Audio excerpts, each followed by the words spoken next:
Nous avons vu précédemment qu'une mole, c'était un paquet de molécules, d'atomes ou d'ions. Ici, nous regarderons ce que c'est qu'une mole d'eau.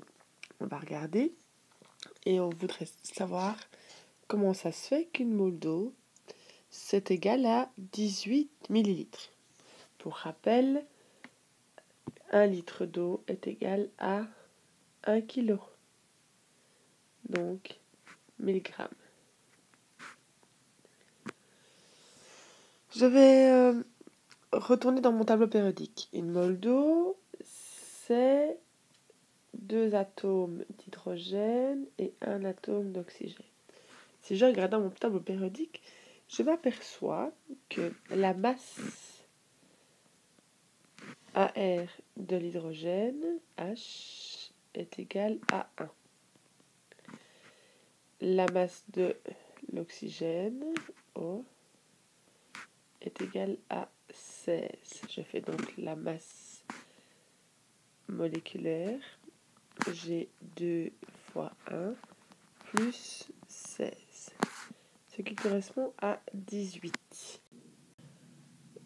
Ce nombre de 18 correspond donc à la masse d'une partie d'eau. On va considérer donc qu'on a la masse est égale à 18. Si je reprends l'unité de masse dans la chimie, ce sont des grammes.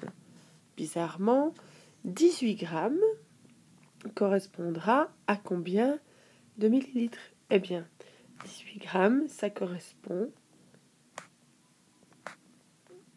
à 18 millilitres. Nous avons donc prouvé qu'une mole d'eau représente 18 millilitres d'eau. La masse molaire, c'est la masse d'une mole d'entité. Elle est représentée par un grand M, M majuscule. Hop, symbole M majuscule. Son unité est la gramme par mole. Et sa formule, je vais noter grand M, est égale à la masse sur la quantité de matière ou le nombre de moles. Cette masse molaire, je vais pouvoir la trouver dans le tableau périodique. Elle correspond au chiffre qui est indiqué en dessous de l'atome ou de l'élément, sans les virgules. En chimie, nous ne pouvons pas toujours parler de masse, mais nous préférerons le volume quand on parlera de gaz. Dans certaines conditions, une mole de gaz va occuper plus ou moins de volume. Premier type de condition, nous avons ce qu'on appelle les conditions normales de température et de pression, CNTP, à 0 degré. Et là, nous avons 22,4 litres pour une mole. Dans les conditions CSTP à 25 degrés, nous avons un volume molaire de 24,5 litres pour une mole.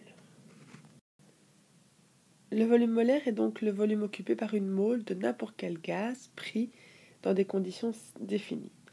Le volume molaire, nous allons l'indiquer grand V, petit m, m pour molaire.